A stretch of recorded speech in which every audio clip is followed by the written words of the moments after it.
ইনি হচ্ছেন Realme P3 Ultra, Realme P3 and Realme P3 Ultra এই স্মার্টফোনের রিভিউর জন্য এত রিকোয়েস্ট কেন ছিল আমি জানি না। অলরেডি P3 রিভিউ কিন্তু আমাদের চ্যানেলে পেয়েছিলেন, যেটা মোটামুটি একটু কম দামি ডিভাইস, অ্যারাউন্ড 25K প্রাইস পয়েন্টে বা 27K তে পাওয়া যাচ্ছিল ওই ডিভাইসটা। বাট এটার দাম ডেফিনেটলি কিছুটা বেশি, যেহেতু এটা একটা আলট্রা মডেল। স্পেশালিটি বেশ কিছু জায়গায় আছে, যেমন ধরুন এই ফোনটার অনেক কিছুই মিলে যায়। কিছুদিন আগে বাংলাদেশ মার্কেটে লঞ্চ করলো ইনফিনিক্স GT30 Pro যে গেমিং ডিভাইসটা, ওইটার সাথে বেশ কিছু জায়গায় মিল রেখে, বিশেষ করে SoC ক্যামেরা এই সমস্ত জায়গায়। বাট ওইটা একটু গেমিং সেন্ট্রিক ফোন ছিল, আর এইটা একটা ব্যালেন্স টাইপের প্যাকেজ, সব দিকে মোটামুটি গুরুত্ব দেওয়া হয়েছে, এবং এটা গ্রে মার্কেটের ফোন, এটা বাংলাদেশে কিন্তু অফিসিয়ালি আসেনি। অলরাইট, আমরা এই ডিভাইসটারই ফুল রিভিউ ইন ডিটেইলে তুলে ধরতে যাচ্ছি আজকের ভিডিওতে। আর এই ফোনটা আমাদের কাছে পাঠিয়েছিল কিন্তু SMS গ্যাজেটস। তাদের কাছে আপনারা রিয়েলমির এই ডিভাইসগুলো রাইট নাও অ্যাভেলেবল পেয়ে যাবেন। ডেসক্রিপশন তাদের সবগুলোর, তাদের প্রত্যেকটা শপের ইনফরমেশন মেনশন করা আছে। বাই দ্য ওয়ে, রিয়েলমি ডিভাইসগুলোর কিন্তু কান্ট্রি লকের একটা ইস্যু আছে, তো আপনারা যেখান থেকে কিনুন না কেন এই ব্যাপারটা এনশিওর হয়ে নিন যে আসলে কান্ট্রি লকটা আনলক করা অবস্থা আছে কিনা, বা ফ্যাক্টরি রিসেট করলে আবার লক হয়ে যাবে কিনা, এগুলো একটু যে দোকান থেকে কিনেন না কেন একটু তাদের সাথে কথা বলে নেবেন। আর SMS গ্যাজেটের সাথে তো আমার ব্যাপারে কথা হয়েছে, ওরা আপনাদেরকে ওই জায়গায় প্রপার সার্ভিসটাই দেবে বা আনলকড ডিভাইসই দেবে। Alright, very good. স্মার্টফোনটি এটাও কিন্তু তার ছোট ভাইয়ের মতোই প্লাস্টিক বিল্ড, মানে বডি ফ্রেম প্লাস্টিকে তৈরি, তবে বেশ স্লিম, খুবই স্লিম। ইভেন ওইটার চাইতেও এটাকে স্লিম লাগে, হাতে নিলে আরও বেটার ফিল পাওয়া যায়, কারণ রিয়ার প্যানেলটা হালকা কার্ভড, এবং এর যে ডিসপ্লেটা এটা আবার কোয়ার্ড কার্ভ টাইপের। ওই যে এখনকার দিনে একটু দামি ফ্ল্যাগশিপ ডিভাইসগুলোতে আমরা চারিপাশের ডিসপ্লেটা একটু কার্ভ দেখি, এটার ক্ষেত্রে কিন্তু ওই ব্যাপারটা আপনি নোটিস করবেন। বডি ফ্রেমে 3.5mm হেডফোন জ্যাক তো নেই, তবে আয়ার ব্লাস্টার সেন্সর রয়েছে, প্রয়োজনীয় সেন্সর অন্য সব কিছুই আছে, আর সেকেন্ডারি নয়েজ ক্যান্সেলেশন মাইকটাও রয়েছে। রিয়ার প্যানেলে দুইটা ক্যামেরা আমরা দেখছি, আর এর যে ব্যাকশেলটা এটা মূলত ইকো লেদার দিয়ে তৈরি, বা ওই যে পলিমার দিয়ে তৈরি, প্লাস্টিক পলিমার দিয়ে তৈরি। সো এটা একটু লেদার টাইপের একটা ভাইব ক্রিয়েট করে, এবং স্ক্র্যাচ বা ফিঙ্গারপ্রিন্ট বসার কোনো ধরনের চান্স নেই এতে আর কি। তারপর কেএসএস আপনি ব্যবহার করতেই পারেন। IP68 and 69 রেটিং আছে, সুতরাং এটা বলতে পারেন এক প্রকার ওয়াটারপ্রুফ টাইপের, পানি টানি ঢুকবে না, আপনি হালকা পাতলা পানি নিচে নিয়েও ছবি তুলতে পারবেন যদি প্রয়োজন পড়ে আর কি। 6.83 ইঞ্চের যে ডিসপ্লেটা রয়েছে, এটা যা বলছিলাম যে হালকা কোয়াড কার্ভ টাইপের, চিন বেজেল সুপার ন্যারো অ্যান্ড একেবারেই সিমেট্রিক্যাল। টপ সেন্টারে পেন্সিল কাটআউট রয়েছে, এটা কিন্তু খুব বেশি বড় না আর কি। ডিসপ্লেটার কালার রিপ্রোডাকশন যথেষ্ট ভালো, এটা 1 বিলিয়ন কালার সাপোর্ট করে, এবং একেবারে ন্যাচারাল টোন ঠিকই দেয় না, তবে দেখতে বেশ ভালো লাগে আর প্লেজিং টাইপের। অ্যান্ড আপনি যখন কিনা ভিডিও দেখবেন, মিডিয়া কনজাম্পশন করবেন, সেটা আপনার কাছে ভালো লাগবে। আবার গেমিং টাইমেও এই ডিসপ্লেটার কালার রিপ্রেজেন্টেশন যথেষ্ট ভালো লাগে। 120 হার্টজ পর্যন্ত পুশ করতে পারে এই প্যানেলটা, এবং এখানে আমরা পিক ব্রাইটনেস দেখছি 1500 নিটস। তবে এটা আউটডোরে দেখতে একেবারেই সমস্যা হয়নি, আমরা ডিরেক্ট সানলাইটে ব্যবহার করে দেখছিলাম, একেবারেই স্ট্রাগল ফ্রি ভাবে আপনি ব্যবহার করতে পারবেন। এটা LTPO প্যানেল না, LTPO হলে আরও দারুণ হতো। ডিসপ্লেটার PPI রয়েছে 450, Corning gorilla glass 7i protection করছে। দেখুন ডিসপ্লেটাও কিন্তু মিল রাখে ওই যে আমরা বললাম ইনফিনিক্স GT30 Pro, ওর সাথে ওটার ডিসপ্লে স্পেক আর এটা ডিসপ্লে স্পেক প্রায় হুবহু সেম টাইপেরই রয়েছে। আমার মনে হয় না এই ফোনটা যে প্রাইস পয়েন্টে পাওয়া যাচ্ছে 37K অ্যারাউন্ড এরকম, ওই প্রাইস পয়েন্টের একটা ফোনের ডিসপ্লে অনুযায়ী এটাকে খারাপ বলার মতো কোনো সুযোগ আছে। ভালো লাগবে আশা করছি। সেই সাথে আমরা ইউটিউবে HDR কন্টেন্টও প্লে করে দেখছিলাম, কোনো ধরনের সমস্যা ছাড়াই এটা প্লে করতে পারছে। অলরাইট, আসছি পারফরমেন্স সেকশনে। স্মার্টফোনটি রান করছে Realme UI 6.0 based on Android 15, এবং এখানে প্রসেসর হিসেবে রয়েছে MediaTek Dimensity 8350, যে প্রসেসরটাই মূলত ইনফিনিক্সের ওই ফোনটাতেও ছিল। এটা পাওয়া যায় র্যামের দিকে দুইটা ভ্যারিয়েন্টে, 8 এবং 12, আর স্টোরেজের ক্ষেত্রে 128, 256 অ্যান্ড 512 জিবিতে। Storage type UFS 3.1। এইখানে কিন্তু আবার ইনফিনিক্সের ওই ডিভাইসটা কিছুটা এগিয়ে থাকে, কারণ ওইটাতে UFS 4.0 ছিল, তো 3.1 এর তুলনায় 4.1 একটা বেশ ভালো রকমের জাম্প। সো আনঅফিশিয়ালভাবে এটা কিছুটা কম দামে ঠিকই পাচ্ছেন, কিন্তু স্টোরেজ টাইপের বেলায় আপনাকে একটু ছাড় দিতে হচ্ছে। নর্মালি রিয়েলমি ইউআই এর উপরে একটা ভরসা করা যায়, এবং এই ইউআই এর মাঝে আমরা তেমন একটা বাগটা বা হাতি ঘোড়ার দেখা পাই না ঠিকই। তবে রিয়েলমির এই ফোনটাতে এমন পরিমাণে ব্লোটার লিটারেলি বস্তি করে রাখছে ওরা, মানে প্রচুর ব্লোটার, একেবারে কি বলবো, যা আপনার না লাগে তাও আছে এখানে। সো এইগুলো প্রয়োজন না হলে আপনি আনইনস্টল করে নেবেন ভাই, আদারওয়াইজ আপনার কাছে মনে হবে না যে এটা একটা 37,000 টাকার ফোন। ওরে হট গেমস, হট অ্যাপস, কি এগুলো আসলে হট অ্যাপস, হট গেমস, এগুলো প্রয়োজন না হলে আপনি আর কি আনইনস্টল করে নিতে পারেন। সেই সাথে বেশ কিছু ইন্ডিয়ান অ্যাপ্লিকেশন রয়েছে যেগুলো আদৌ আমাদের দেশে কোনো কাজে আসবে না, সো সেগুলোকে আপনি আনইনস্টল করে নিতে পারেন আর কি। এর বাইরে গিয়ে এই স্মার্টফোনটা ইউআই কিন্তু ভালো রেজাল্টই দিচ্ছে। এটার র্যাম ম্যানেজমেন্টও ভালো, আমাদের হাতের ইউনিটটা 8GB র্যাম ভ্যারিয়েন্টের, আমার কাছে তারপরে এই রেজাল্ট যথেষ্ট ভালো মনে হয়েছে। আই মিন র্যাম ম্যানেজমেন্ট ভালো হওয়াতে 8 GB র্যাম দিয়েই আপনি গুড এনাফ একটা রেজাল্ট পেয়ে যাবেন এই ডিভাইস থেকে।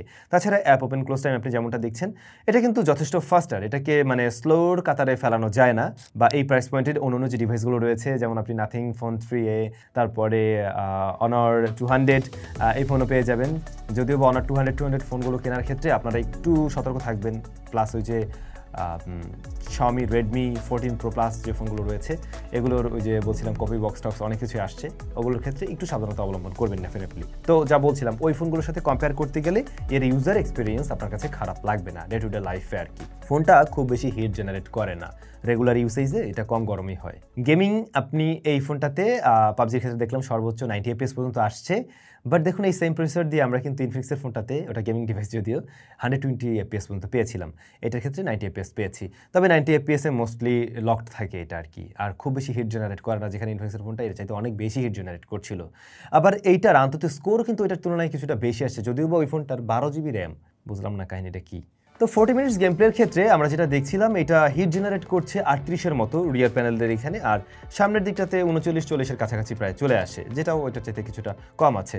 আর ফ্রেম রেট আমরা মাঝে মধ্যে কিছুটা ফ্ল্যাকচুয়েট করতে দেখেছি, অ্যাভারেজে এটাকে আমরা বলতে পারি 88 বা 88.5 এরকম ধরা যায়। তাছাড়া গেনশন ইম্প্যাক্টও ট্রাই করি 60 FPS এ কাস্টম গ্রাফিক্সে, ওইটার ক্ষেত্রেও কিন্তু আমরা খুব একটা ফ্ল্যাকচুয়েট করতে দেখিনি।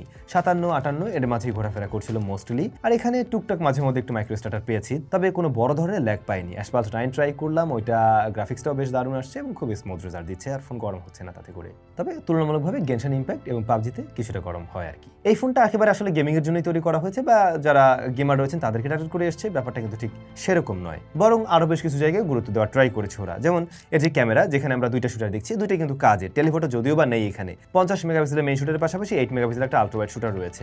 ওয়াইএস আছে মেইন শুটারের, আর 16 মেগাপিক্সেল ফ্রন্ট ফেসিং ক্যামেরা রয়েছে এখানে। তো এইটার মেইন ক্যামেরাটা প্রপার লাইটিং কন্ডিশনে কিন্তু ভালোই শার্পনেস অ্যান্ড ডিটেইল দিতে পারছে, এবং ছবিগুলো একটু জুম করে নিলেও সেই ব্যাপারটা খেয়াল করা যায়।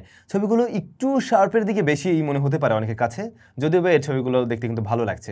রিয়েলমির যে একটা টোন থাকে নিজস্ব, একটু কালারফুল, একটু ওয়ার্মের দিকে নিয়ে প্রেজেন্ট করে, ওই ব্যাপারটা কিন্তু এখানে বিদ্যমান আমরা দেখছি। এখন এই ব্যাপারটা তো অনেকের কাছে বেশ ভালো লাগে, কারো কারো ক্ষেত্রে হয়তো বা ভালো নাও লাগতে পারে। আপনার কাছে কেমন লাগলো কমেন্ট করে নিশ্চয়ই জানাবেন। ডাইনামিক রেঞ্জ হ্যান্ডেল কিন্তু ভালো পেয়েছে স্মার্টফোনটার, এমনকি এই ফোনটার ক্যামেরাকে আমরা মনে হয় অনার যে 200 ফোনটা রয়েছে ওটার সাথে কম্পেয়ার করতে পারি। অনার 200 ফোনটা দীর্ঘদিন যাবত ক্যামেরাতে এই প্রাইস পয়েন্টে বেশ ভালো রেজাল্ট দিচ্ছে, যদিও এখন বেশ কিছুটা কম দামে পাওয়া যায়। এইটার রেজাল্টও আমরা মোটামুটি ওটার মতোই পেয়েছি। দুইটা ফোন একসাথে থাকলে আমি কম্পেয়ার করে দেখাতে পারতাম আর কি। তবে মাথায় রাখতে পারেন এই বিষয়টা, কালার একেবারে একুরেট পাচ্ছেন না, একটু ভাইব্রেন্টের দিকে। এই ব্যাপারটা নিয়ে সমস্যা না থাকলে আশা করছি সমস্যা হবে না এর ছবির কালার রিপ্রোডাকশনে। হাইলাইট ব্যালেন্স ভালো আছে, লো লাইটের দিকেও ভালোই শার্পনেস ডিটেল ধরে রাখে, যেখানে অনেক স্মার্টফোনে দেখা যায় বেশ কিছুটা সফট করে ফেলে।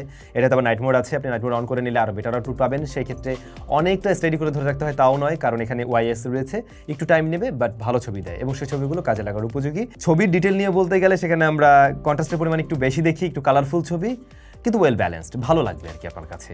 আলট্রাওয়াইড শুটার আর মেইন শুটারের মাঝে কিছুটা তারতম্য লক্ষ্য করা যায় কালারের ক্ষেত্রে, আর হ্যাঁ শার্পনেস ডিটেলও কম থাকবে, খুব স্বাভাবিক অর্থেই আলট্রাওয়াইডে কিছুটা কম আছে, কিন্তু রিলাইট কন্ডিশনে আলট্রাওয়াইড আর মেইন ক্যামেরার মাঝে শার্পনেস ডিটেলের তফাৎ কম মনে হয়।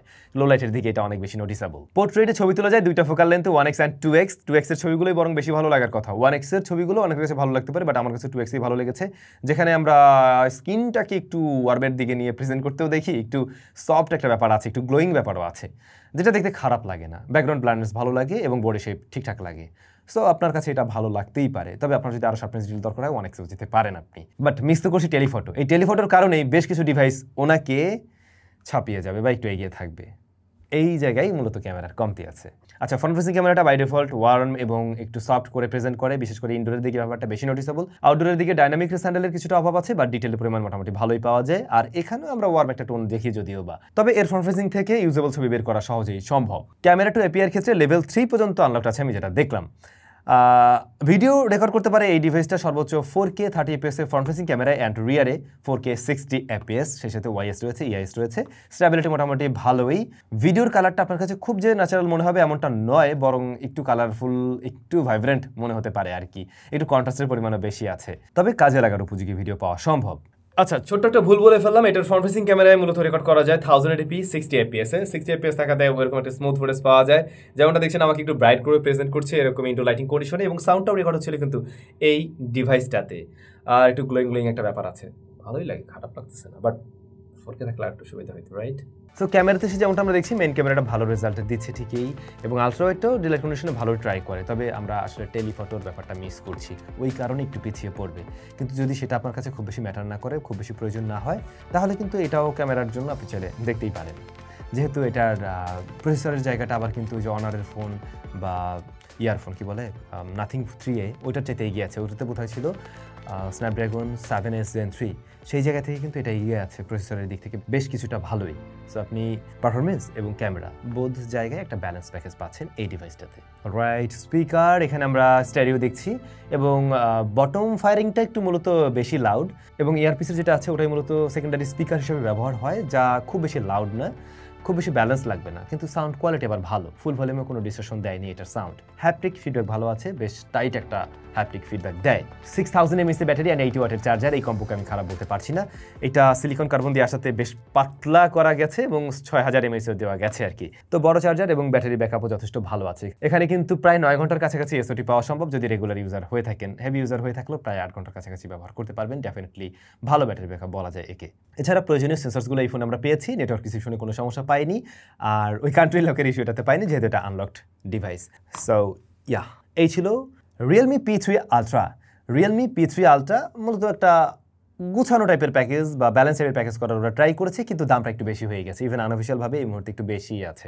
এটার দাম 35-এর মধ্যে আসলে পরে আমি বলবো এটা কিন্তু ওই জায়গার জন্য অন্য খেলারগুলো রয়েছে সেগুলোর সাথে ভালো আসলে কম্পিটিশন দেয়, কারণ ওগুলোতে আবার টেলিফটোটাও অফার করে, যে জিনিসটা এখানে কমতি আছে। হ্যাঁ, পারফরমেন্স ভালো একটু, সেটা ঠিক আছে, কিন্তু যেহেতু ব্যালেন্স আমরা ওইখানে তো টেলিফটো আশা করতেই পারি, আর দাম যেহেতু একটু বেশি আছে, তো একটু আপনাকে ওইভাবে বুঝে শুনে ডিসিশন নিতে হবে যে দেখুন আপনার আসলে একটা ব্যালেন্স প্যাকেজ দরকার কিনা, যেটার ক্যামেরাতেও গুরুত্ব দেওয়া হয়েছে, যেটা পারফরমেন্সেও গুরুত্ব দেওয়া হয়েছে, এবং বাজেট মোটামুটি 37K এর আশেপাশে আছে। তাহলে কি আপনি এটা দেখুন। আর যদি মনে হয় না আমার ক্যামেরাতে বেশ ভালো গুরুত্বই দরকার, আমার টেলিফটোটাও দরকার, তাহলে ওই যে অন্য যে অপশনগুলো রয়েছে সেখান থেকে হয়তো আপনাকে দেখতে হচ্ছে তখন। কিন্তু আমার যে বিশ্বাস এই ফোনের দাম 35-36 হাজারের মধ্যেই চলে আসবে, এবং সেই জায়গায় আসলে কিন্তু বেশ ভালো একটা ডিল। তখন গিয়ে আর আপনার কাছে ওইটা মনে হবে না যে আমি টেলিফটো কেন পেলাম না। কেমন লাগলো এই ডিভাইস কমেন্ট করে জানাবেন। দেখা হচ্ছে স্যামসাংয়ের নতুন ভিডিওতে। ভালো থাকুন, অনেক বেশি ভালো।